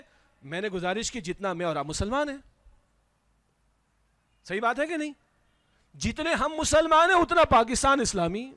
تو جیسے ہیں کلمہ پڑھنے والے ہیں بھی بے نمازی، ہے کلمہ پڑھنے والے سود خور بھی ہیں، ہے کلمہ پڑھنے والے معاف کیجئے شراب بھی پی جاتے ہیں کچھ لوگ سب نہیں، ہے کلمہ پڑھنے والے زنا بھی کر جاتے ہیں، ہے کلمہ پڑھنے والے بے حیائی بھی، فحاشی بھی ہے اسلامی جمہوریہ پاکستان مگر اللہ کے احکامات ٹوٹ رہے. یہ ہمارا سب سے بڑا جرم ہے، یہ ہماری سب سے بڑی غداری ہے. اور کراچی والوں کا ذکر آخر میں کرنا میں نے انشاءاللہ تعالی. یہ ہماری ابھی مجموعی بات ہو رہی ہے. کیا کیا جی ہم نے قرارداد مقاصد پاس تو کر دی، بڑی خوبصورت سے باتیں اس میں، بڑے پیارے الفاظ ہیں اس کے، اور بعد میں دستور کا حصہ بھی بنا دیا. مگر ملک کا ایک جسٹس کہتا ہے جج ہاں ہے آئین کا حصہ ہے، بس لکھا ہوا ہے آئین میں. جیسے 10 باتیں اور آئین میں یہ بھی ہے. یہ تھوڑے یہ جو ہے اس کا تقاضا، اصلاً تو تقاضا ہے اس کی سپرمیسی ہوگی، یہ اوپر ہوگا باقی سب نیچے ہوگا. وہ کہتا نہیں، ایک جج کا ورڈکٹ ہے، باقی سب بھی لکھا ہوا ہے، یہ بھی لکھا ہوا ہے. یہ سینہ تان کر عدالت کا جج کہتا ہے پاکستان کے اندر. جا کے مفتی صاحب سے ذرا شرعی مسئلہ معلوم کر لیں تو آپ کو کچھ اور بتائیں گے. میں مفتی نہیں تو وہ بات میں نہیں بیان کر سکتا آپ کے سامنے. باقی بھی لکھا ہوا ہے، یہ بھی لکھا ہوا ہے اللہ کی حاکمیت، باقی لکھا ہوا ہے، یہ بھی لکھا ہوا ہے کتاب و سنت کے خلاف کوئی قانون نہیں بنے گا، وہ بھی لکھا ہوا ہے، یہ بھی لکھا ہوا ہے. استغفر اللہ. شرک کیا ہے؟ اللہ کے برابر کر دینا نا. تو باقی بھی ہمارے بنائے ہوئے قوانین ہیں، یہ بھی ایک لکھا ہوا اللہ کی حاکمیت، یہ بھی لکھا ہوا کتاب و سنت کے خلاف نہیں ہوگا، یہ بھی ہے، یہ بھی ہے، سب برابر ہے. انا للہ و انا الیہ راجعون. اور یہ ڈنکے کی چوٹ پر عدالت کی کرسی پر بیٹھ کر جج نے کہا ہے پاکستان میں. ضیاء الحق صاحب نے بنائی وفاقی شرعی عدالت. بانی تنظیم اسلامی ڈاکٹر اسرار صاحب، وہ تو دمنگ آدمی تھے، اللہ ان کے درجات بلند فرمائے، کھل کر بول دیا بنا تو دی تم نے 1981 میں، لیکن کیا کیا؟ 10 سال کے لیے پابندی لگا دی. معاشی معاملات پر بات نہیں کرو گے، بینکنگ سیکٹر پر بات نہیں کرو گے، فلاں پر بات نہیں کرو گے، اس کے پر کاٹ دیے، زنجیریں لگا دی. 1991 میں پہلی مرتبہ بینک انٹرسٹ کو ربا ہی قرار دیا وفاقی شرعی عدالت نے ڈاکٹر تنزیل الرحمان صاحب مرحوم کے دور میں. کیا ہوا جی؟ وفاقی شرعی عدالت کا فیصلہ آ گیا، کوئی مسئلہ نہیں، ہم جا کے اسٹے لے لیں گے. Nawaz Sharif and company stay لے لیا. 1999 میں 1250 صفحات کا فیصلہ دیا سپریم کورٹ آف پاکستان کی شریعت اپیلنٹ بینچ نے، جس بینچ میں مفتی تقی عثمانی صاحب اللہ ان کو صحت دے وہ بھی موجود تھے. مشرف کو پسند نہیں آیا، مشرف نے بینچ ہی بدل دیا، پھر لٹک گیا معاملہ. جماعت اسلامی کے وکلاء اور ہم تنظیم اسلامی کے پلیٹ فارم سے پرسو کرتے رہے. 2013 میں جا کے دوبارہ سلسلہ شروع ہوا. 2022 کے رمضان شریف میں 26 رمضان کو پھر فیصلہ دیا. اس مرتبہ تیسرا فیصلہ آیا وفاقی شرعی عدالت کا کہ ہاں بینک انٹرسٹ حرام ہے، یہ ربا ہے، یہ اللہ اس کے رسول سے جنگ ختم ہونا چاہیے.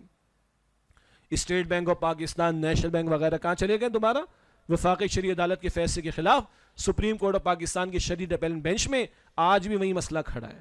اور میں عرض کرتا ہوں یہ ٹیسٹ کیس ہے ہم لوگوں کے لیے.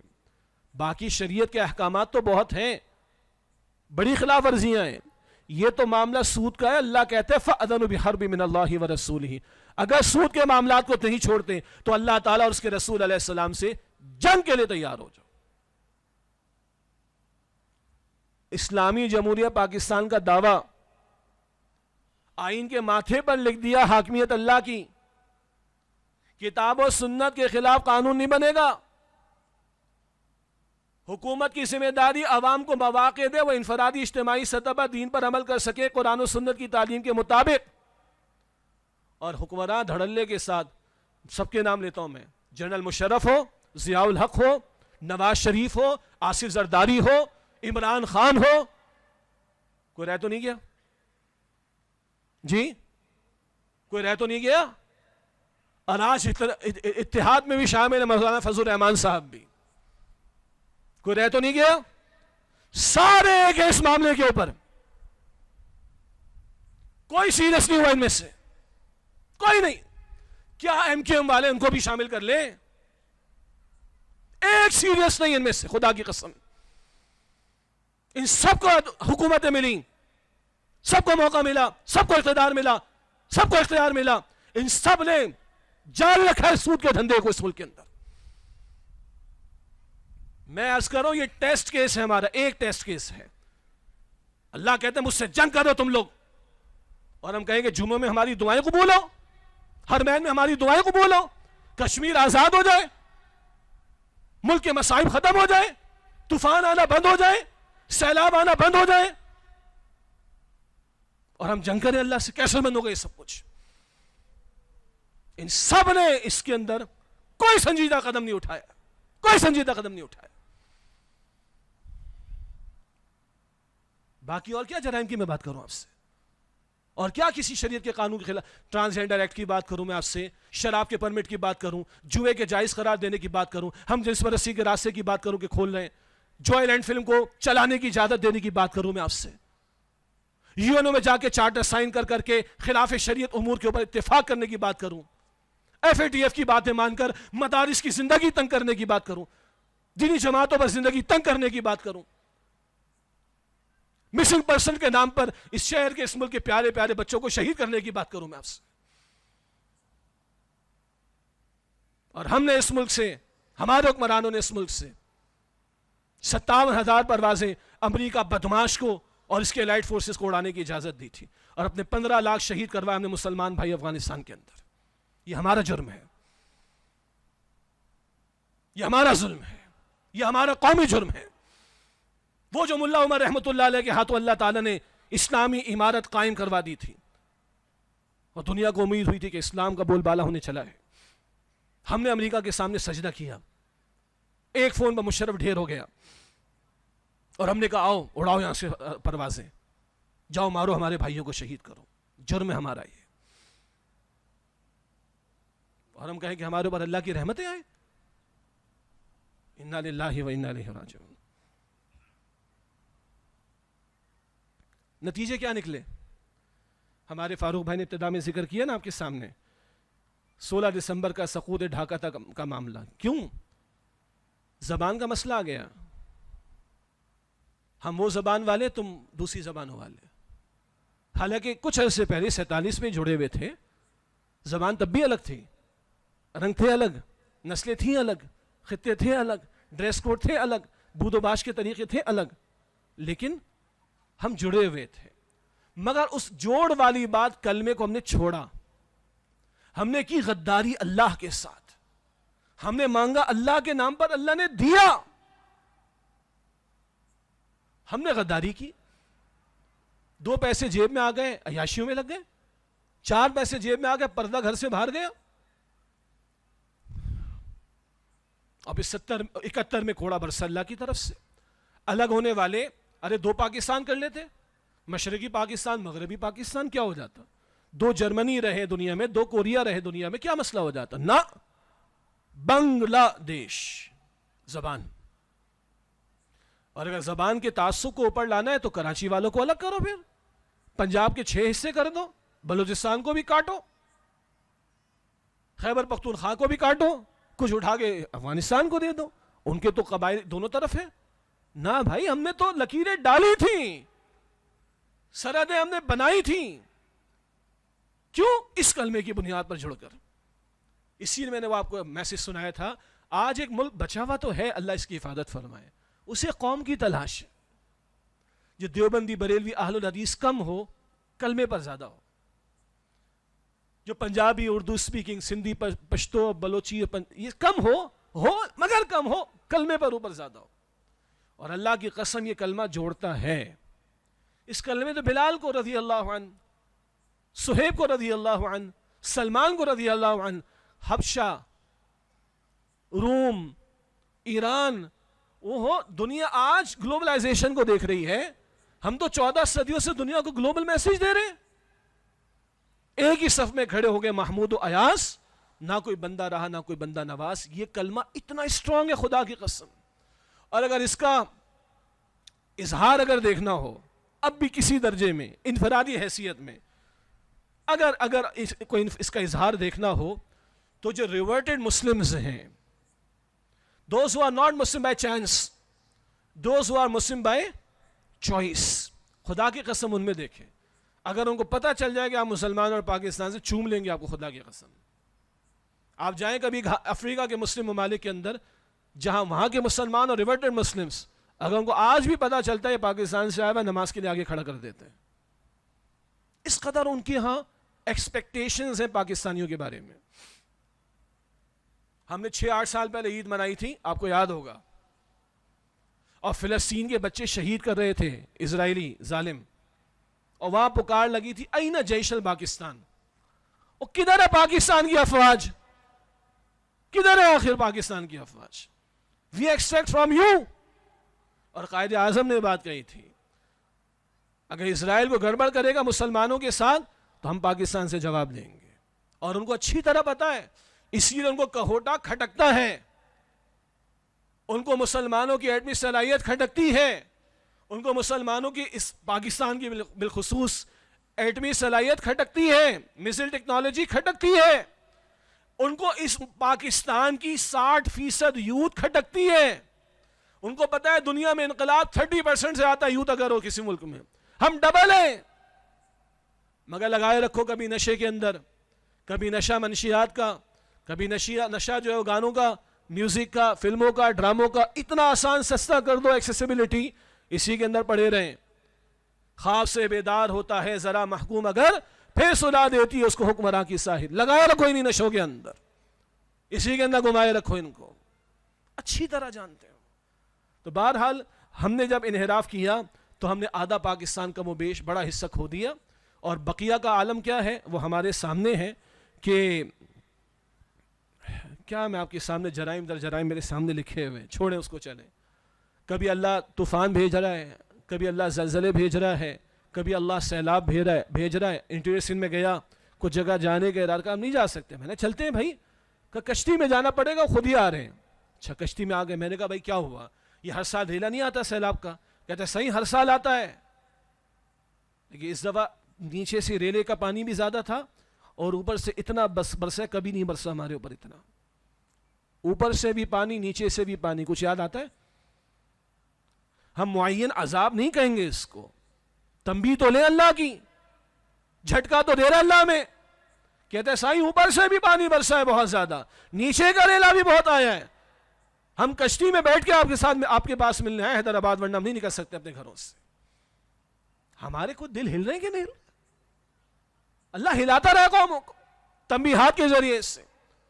وَلَنُذِيقَنَّهُم مِّنَ الْعَذَابِ الْأَدْنَىٰ دُونَ الْعَذَابِ الْأَكْبَرِ لَعَلَّهُمْ يَرْجِعُونَ. ارے بڑے عذاب سے پہلے چھوٹا عذاب بھیجیں گے, کبھی قحط کا معاملہ، کبھی طوفان کا معاملہ، کبھی وباؤں کا معاملہ، کبھی کچھ اور. کیوں؟ لعلہم یرجعون، لوٹے اللہ کی طرف. لعلہم یضرعون، گڑ گڑائے اللہ کی طرف، پلٹے اللہ کی طرف. مگر آج ہم شاید سمجھ نہیں پا رہے ہیں. یہ تنبیہات سے ہم سبق لینے کو تیار نہیں ہو رہے. تو پے در پے ملک کی سالمیت خطرے میں. FATF نے کتنے ہم پر جبر کر ڈالے. کاروباری طبقات سے پوچھے، ڈالرز تو ہے نہیں، پورٹ سے مال اٹھ نہیں رہا، ایسیاں کھل نہیں رہی. اوپر کہا جا رہا ہے سب ہو جائے گا، سعودی عرب ہمارا بڑا بھائی ہے، دے دے گا ہمیں. چائنا کو ہماری ضرورت ہے، ہو جائے گا. اور بڑے بڑے معیشت کے ماہرین کہہ رہے ہیں کہ یہ بس لالی پاپ دیا جا رہا ہے. سر پہ سوار پڑا ہے ڈیفالٹ ہمارے. بیرون قوتیں انتظار میں ہے کہ جس قدر انتشار پیدا کر سکتے پاکستان میں کریں، اس کو ڈی اسٹیبلائز کریں. لیکن یہ شاید ہمیں سمجھ میں نہیں آ رہی. اگلی بات، اب استحکام پاکستان کی کیا واحد بنیاد ہے؟ آج ہمارا موضوع استحکام پاکستان کتنا مستحکم ہے میرے اور آپ کے سامنے، کچھ کہنے کی ضرورت نہیں. خودکشیاں 2005 میں سندھ میں روزانہ 10 تھیں. خودکشیاں 2005 میں سندھ میں روزانہ 10 تھیں تقریباً. آج کیا عالم ہوگا اللہ بہتر جانتا، میرے پاس فگرز نہیں. لوگوں نے اپنے بچوں کو بیچا ہے اور گھر کے افراد کے گردے بکوا دیے ہیں، پیسہ نہیں. اور اس سے آگے کی بات زبان پر لانا قطعاً مناسب نہیں. پتہ نہیں ہمیں سمجھ آ رہی کہ نہیں آ رہی. کیا حل ہے اس کا؟ ایک حل تو بتاتے وہ لوگ جو پیٹ سے سوچتے ہیں، پیٹ سے، اور صرف چھوٹے سے دماغ سے سوچتے ہیں. وہ کیا ہے؟ جب کبھی مشرف نے بلایا تھا سارے لوگوں کو، امریکہ سے فون آ گیا تھا بش کا، with us اور against us، ہمارے ساتھ ہو یا ہمارے خلاف ہو بتاؤ. اور بعد میں پتہ چلا کہ امریکہ نے plan be, plan C, plan D بنا کے رکھا ہوا تھا. اگر مشرف یہ نہیں مانے گا تو یہ کہیں گے، یہ نہیں مانے گا تو یہ کہیں گے. تو جنرل مشرف نے علماء اور مشائخ کو بلا لیا، اور غلطی سے ڈاکٹر اسرار صاحب کو بلا لیا رحمۃ اللہ علیہ. اور اس کے راوی مفتی رفیع عثمانی صاحب بھی ہیں رحمۃ اللہ علیہ، اللہ تعالیٰ ان کے درجات کو بلند فرمائے. اور ہوا غلطی سے یہ کہ مشرف کے رائٹ سائڈ سے انہوں نے گفتگو شروع کی جنرل مشرف نے، اور ڈاکٹر اسرار صاحب بالکل مشرف کے الٹے ہاتھ کی طرف تھے ایک روایت کے مطابق. تو سب نے کہا کہ کیا کریں، بہرحال اب امریکہ ہے، جنگ تو نہیں لڑ سکتے اس سے، کیا کریں آخر بڑا مسئلہ ہے، یہ ہے وہ ہے. تو بہرحال کوئی چلیں ٹھیک ہے، اب کیا کریں، مجبوری ہے، اللہ معاف فرمائے گا. اس طرح یہ مفتی رفیع عثمانی صاحب نے فرمایا. ڈاکٹر اسرار صاحب کی بات آ گئی. پہلے تو کہا بھائی میں عالم بھی نہیں ہوں، نہ مشائخ میں ہوں، پتہ نہیں کیوں بلا لیا مجھے.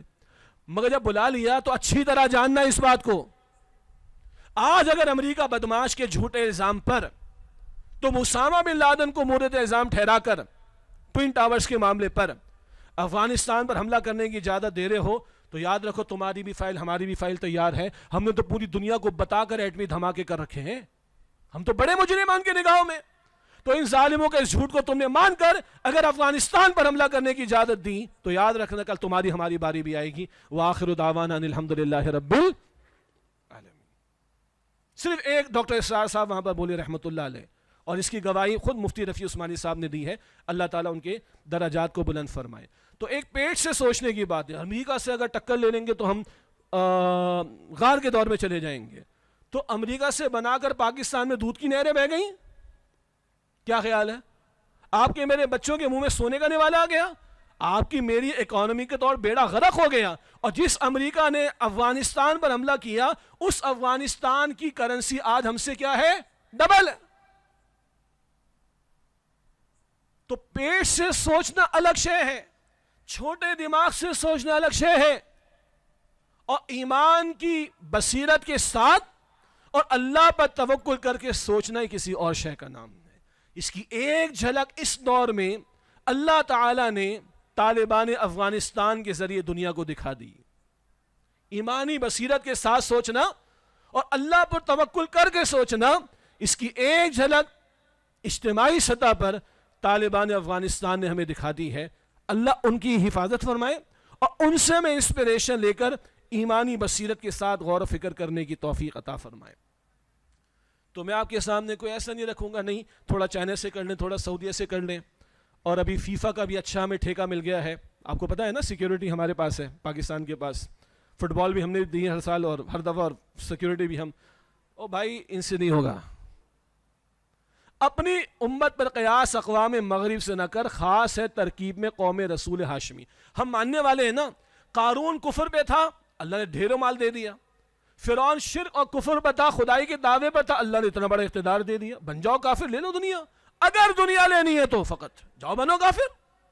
اللہ نے کوئی کم دیا نمرود کو، کم دیا فرعون کو، کم دیا شداد کو، کم دیا حامان کو، کم دیا قارون کو، جاؤ تم بھی لے لو. لیکن اللہ کو ماننے کے دعوے دار ہو تو اللہ کی مانو گے تو عزت ملے گی. یہ اصل مسئلہ. اب آیات سنیں اللہ کیا کیا انداز سے ہمیں سمجھاتا ہے. سبحان اللہ. قرآن کریم کہتا ہے سورہ عنکبوت کی آخری آیت آیت 69 وَالَّذِينَ جَاهَدُوا فِينَا لَنَهْدِيَنَّهُمْ سُبُلَنَا. جو ہماری راہ میں جہاد کریں گے، محنت کریں گے، اپنے راستوں کی ہدایت ان کو عطا فرما دیں گے. گناہوں کو چھوڑو. وَلَوْ أَنَّ مَقَامُ التَّوْرَاةِ وَلَوْ أَنَّ أَهْلُ الْقُرَىٰ آمَنُوا وَاتَّقَوْا لَفَتَحْنَا عَلَيْهِمْ بَرَكَاتٍ مِنَ السَّمَاءِ وَالْأَرْضِ. سورۃ الاعراف. اگر بستیوں والے ایمان پر آئیں، تقوی گناہوں کو چھوڑنے پر آئیں، اللہ کہتے ہیں آسمان سے بھی دوں گا، زمین سے بھی دوں گا. اللہ فرماتے سورہ مائدہ آیت نمبر 66 میں وَلَوْ أَنَّ مَقَامُ التَّوْرَاةَ وَالْإِنجِيلَ لَأَكَلُوا مِنْ فَوْقِهِمْ وَمِنْ تَحْتِ أَرْجُلِهِمْ. اگر تورات انجیل کو قائم کرتے، آسمان سے بھی دیتا، اوپر سے بھی کھاتے، نیچے سے بھی کھاتے. آؤ تو صحیح. اللہ فرماتا ہے سورہ محمد میں صلی اللہ علیہ وسلم آیت نمبر 7 ان تنصروا اللہ ینصرکم ویثبت اقدامکم. اگر تم اللہ کی نصرت کرو گے، اس کے دین کی مدد کرو گے تو اللہ تمہاری مدد فرمائے گا اور اللہ تمہارے قدموں کو مضبوطی عطا فرما دے گا. یہ اللہ کے وعدے. وَأَنْتُمُ الْأَعْلَوْنَ إِن كُنتُم مُؤْمِنِينَ. تم غالب رہو گے اگر تم واقعتاً ایمان والے ہو. تو ہمارا اصل مسئلہ بھائی یہ ہے، یہ ہم نے ملک لیا تھا اسلام کے نام پر، اس کے ساتھ ہم نے کی ہے بے وفائی و غداری. تو آج مصیبتوں میں لوٹ آئے وفاداری کی طرف، آج معاملات سیٹل ہو جائیں گے انشاءاللہ. اسرائیل کو یاد رکھیے گا، وہ دھونس دھمکی بدماشی کی بنیاد پر بنا ہے. جب تک امریکہ اور مسیحیت کے ماننے والوں کی اس کو پشت پناہی حاصل ہے وہ قائم رہے گا. وہ اگر پشت پناہی ہٹ جائے تو ایک پھونک کی مار ہے اسرائیل عربوں کے لیے، مگر پھونک مارنے کے لیے عربوں کو بھی ایمان کی ضرورت ہے. یہ اپنی جگہ ایک موضوع ہے. ہم بنے اسلام کے نام پر، ہمیں جوڑا تھا اسلام نے، ہمیں جوڑے گا اسلام. اور اللہ کی قسم ہمیں عزت دے گا تو اسلام دے گا. سیدنا عمر کا واقعہ میں ہر مرتبہ عرض کرتا ہوں. جب وہ یروشلم کا چارج لینے گئے اور خادم نے کہا تھوڑا کپڑا تو درست کر لیں، بڑے لوگ ہیں، ذرا چارج لینے آپ جا رہے ہیں. کہ بھائی اللہ نے عمر کو عزت کپڑوں سے نہیں دی ہے. اللہ نے عمر کو عزت رضی اللہ عنہ کپڑوں سے نہیں دی ہے. اللہ نے عمر کو عزت اسلام سے دی ہے. تو یہ ہمارا مسئلہ ہے. تو جو پیٹ سے سوچنے والے اور چھوٹے دماغ سے سوچنے والے ہیں، یعنی محض مادہ پرستی، محض مٹیریلزم، محض ظاہر کی کیلکولیشن، اس نتیجے میں وہ کبھی نہیں پہنچیں گے. مگر جو صاحب ایمان ہو، ایمان کی بصیرت کی روشنی میں سوچے، وحی کی تعلیم پر یقین کر کے سوچے، تو یہ اللہ کے واضح اعلانات ہم سب کے لیے موجود. آخری بات ہے کہ کرنے کا کام کیا ہے، ہماری دینی ذمہ داری کیا ہے. ایک جملے میں، ایک لفظ میں، سچی توبہ. اور سچی توبہ سے مراد ہے انفرادی توبہ بھی اور اجتماعی توبہ بھی. ہم نے اللہ کو ناراض کیا ہے، انفرادی سطح پر بھی اللہ کو منا لیں. اور اللہ بڑا پیارا ہے، ابھی دل میں مانگے اللہ مان جائے گا. 2 آنسو ٹپکا لیں، اللہ کو یہ خطرہ بڑا پسند. تھوڑا سا رو لیں، اللہ کے رسول کہتے ہیں گناہ تمہارے ایسے جھڑیں گے جیسے خزاں کے موسم میں درختوں سے پتے جھڑ جاتے ہیں. 100 قتل کرنے والا، اس سے بھی سچی توبہ کرنا چاہیے. بڑا پیارا واقعہ، اللہ نے اسے بھی معاف کیا ہے. یہ انفرادی توبہ. بے نمازی نماز کی طرف آئیں، زکوٰۃ میں ڈنڈی ماریے دیں، ہر جگہ ڈیلے کیا تو ادا کریں، مال کسی کا ہڑپ کیا تو واپس کریں، پلاٹوں پہ قبضے کیے تو واپس کریں، بھتے لیے تو واپس کریں. ہم نے اور آپ نے بھگتانا. ہاں اللہ نے یاد دلا دیا، بھی کراچی والوں کی بات بھی کرنی. قربانی کی کھالیں چھینی ہے تو پیسہ لوٹانا پڑے گا بھائی. بھتے لیے فطرے کے نام پر اپنے ہی بھائی بندوں کو لوٹا ہے. چائنا کٹنگ کر کے پورے شہر کا حسدیہ ناز کیا ہے. یہ حرام خوریاں، ان کے ساتھ عمرے اور حج خام خیالی کی بات ہے. یہ سارے مالی معاملات بھی درست کرنا پڑیں گے. ماں باپ کا دل دکھایا معافی مانگنی پڑے گی. بیوی کے ساتھ زیادتی کرتے معافی مانگنی پڑے گی. بیوی شوہر کے ساتھ زیادتی کری معافی مانگنی پڑے گی. اولاد کے ساتھ اگر عدم مساوات ہے تو معافی مانگنی پڑے گی. معاملہ سیٹ کرنا پڑے گا. پڑوسی ہے, رشتہ دار ہے, سبارڈینیٹس ہیں, اوپر کوئی ہے نیچے کوئی ہے میرے, یہ حقوق و لباد کے معاملات بھی اہم ہیں. لیکن مسئلہ میرا اور آپ کا انفرادی تھوڑی, یہ تو توبہ کرنی کرنی لازم ہے. انیویٹیبل ہے, ناگزیر انگلش میں کہیں گے انیویٹیبل. مسئلہ تو پورے پاکستان کا ہے. اور اللہ کے ہاں اجتماعی فیصلے وہ اجتماعی اعمال کی بنیاد پر ہوتے ہیں. تو مصائب جو قوموں پر آئے ان کے اجتماعی حرکتوں کی وجہ سے, تو توبہ بھی اجتماعی کرنی ہوگی. اور ایک بڑی پیاری مثال اللہ نے قرآن پاک میں دی ہے, سورہ یونس کی آیت نمبر 98, جہاں اللہ تعالیٰ نے واحد یونس علیہ السلام کی قوم کی مثال دی. عذاب کے آثار قوم نے دیکھ لیے, دل دہل گئے, ساری قوم باہر آ گئی میدان میں, گھر والوں کو لے کر جانوروں کو لے کر جھک گئے. آئے ہوئے عذاب کو اللہ نے ٹال دیا. اور یہ قرآن قیامت تک پڑھا جائے گا, یہ مثال قیامت تک قرآن میں سامنے رہے گی. اس سے موٹیویشن ملتی ہے آدھو سارے مانگنے کے لیے. آدھو سچی توبہ کر لو, اللہ عذاب پھیر دے گا, اللہ مصائب کو ختم کر دے گا, اللہ راحت عطا فرما دے گا. نہ کہیں جہاں میں اما ملی, جو اما ملی تو کہاں ملی, میرے جرم خانہ خراب کو تیرے عفو بندہ نواز میں. رشیا کے سامنے جھکے, امریکہ کے سامنے جھکے. آج کل خیال ہے کہ چائنا منا لے گا ہمیں, چائنا سنبھال لے گا ہمیں, وہ بھی تو کافر ہے. تو وقتی طور پر ٹھیک ہے, اسٹریٹجک پوائنٹ آف ویو سے کچھ مووز آپ کر لو, لیکن الکفر ملت واحدہ, سارا کفر ملت واحد ہے. کھڑا ہوگا کل ہمارے سامنے, آپ کے سامنے, اگر ہم حق پہ کھڑے ہوں گے تو ایک سجدہ جیسے تو گراں سمجھتا ہے, 1000 سجدوں سے دیتا ہے آدمی کو نجات. اور اس اجتماعی توبہ کے لیے ایک پرامن, منظم, غیر مسلح احتجاجی تحریک کے ذریعے نفاذ دین اسلام کی جد و جہد. اس موضوع کی تفصیل کا موقع نہیں, البتہ شارٹ کلپس کو چلے تھے, آپ نے سنے ہوں گے. انتخابی سیاست کا راستہ 75 سال ہو گئے ہیں. اب اتنے بھی پاگل اور بے وقوف ہم لوگ نہ بنے کہ اسی گورکھ دھندے میں لگے رہے اور ہمارا خیال ہے کہ انقلاب آ جائے گا, تبدیلی آ جائے گی. نہیں آئے گی اس فرسودہ نظام سے. مسلح بغاوت کا راستہ کہ ہتھیار اپنے بھائی لوگوں کے خلاف اٹھا لو, یعنی بھائی بندوں کے خلاف, حکمران بھی مسلمان, ان کے اہلکار پولیس والے بھی مسلمان, ان کو مارنا جائز نہیں. تو بیلٹ بھی نہیں, بلیٹ بھی نہیں, تحریک کا راستہ پرامن, منظم, غیر مسلح احتجاجی تحریک کے ذریعے نفاذ دین اسلام کی جد و جہد, یہ ہماری اجتماعی توبہ کے لیے ضروری ہے.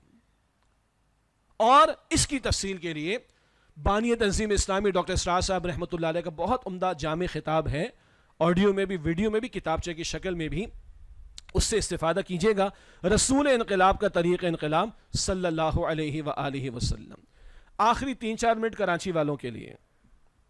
ہمارے ابا نے بھی ہجرت کی تھی, ہمارے دادا نے بھی ہجرت کی تھی, تو ہم میں سے اکثر کہتے ہیں ہم مہاجروں کی اولاد ہیں. یہ کراچی والے کون ہیں جی؟ یہ کراچی والے مہاجر ہیں اکثر. ہاں, ان کا دل اللہ نے بڑا رکھا تو یہ منی پاکستان بھی ہے. ہر زبان بولنے والا, خطے والا اس ملک میں, اس شہر میں رہتا ہے. بڑا دل دیا اللہ تعالیٰ نے, مگر تعصب کی دعوت دینا تو جائز نہیں کہ ہم اپنے مہاجر ہونے کی بنیاد پر باقیوں کی نفی کریں, تعصب کو پھیلائیں. کوئی پھیلا رہا ہے تو اس کا پھیلانا ہمارے لیے دلیل نہیں ہے. کیوں آئے تھے آپ کے میرے باپ دادا ہجرت کر کے؟ یہ فلمیں, ڈرامے, ناچ گانے چلانے تھے تو بھارت کی انڈسٹری کم ہے؟ یہ سود کے دھندے ہی چلانے تھے تو ہندو بنیے کا سود کم ہے کوئی؟ دنیا ہی دنیا بنانی تھی تو آئی ٹی کی فیلڈ کم ہے وہاں پر کوئی؟ کیوں آئے تھے آپ کے میرے باپ دادا؟ پاکستان کا مطلب کیا؟ لا الہ الا اللہ. اور کتنا بے وقوف مہاجروں کو بنایا گیا, اب تو سب کو پتا نا. ایک وہ بیٹھا ہوا لندن میں, باقی ادھر بکھر گئے, ان کے بھی کبھی رالے ٹپکنے کے واقعات سامنے آتے ہیں. 6 جائیدادیں کیا نکل آئی لندن میں, سارے جمع ہو رہے, نہیں ہم نے حاصل کرنی, الطاف نہ لے جائے. کیا ڈرامہ ہے کہ نہیں ڈرامہ ہمارے ساتھ؟ کیسے پیارے پیارے کڑیل جوان اس شہر کے, کیسے خوبصورت جوان جن کے ہاتھوں میں کلاشن کوف ہیں, پسٹل, اپنے ہی لوگوں کو مارا ہے. دھڑلے کے ساتھ 150 بندے مار دیے, 100 بندے مار دیے, اقرار کر رہا ہے. انا للہ و انا الیہ راجعون. کہاں گئی ہیں جانیں جن کی تم نے لی، اور تم خود مرے کہاں مرے ہو؟ کلمہ محمد رسول اللہ کا پڑھا ہے صلی اللہ علیہ وسلم، کیا جواب دوں گے محمد رسول اللہ کو؟ ہاں میرا خون حضور کہیں گے طائف میں بہا ہے، احد میں بہا ہے، میں نے اپنے چچا کا لاشیں دیکھا احد میں، میں نے اپنے 70 صحابہ کی لاشیں احد میں دیکھے، میں نے 259 اپنے صحابہ کی جانیں دیں، تب اللہ کا دین غالب اور قائم ہوا ہے، تب تم مسلمان ہوئے۔ تم نے لاشیں کس کے لیے گرائی؟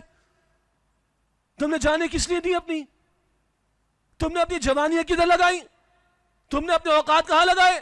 تم نے اپنی صلاحیتیں کہاں لگائی؟ تم نے اپنے وسائل کو کہاں لگا دیا؟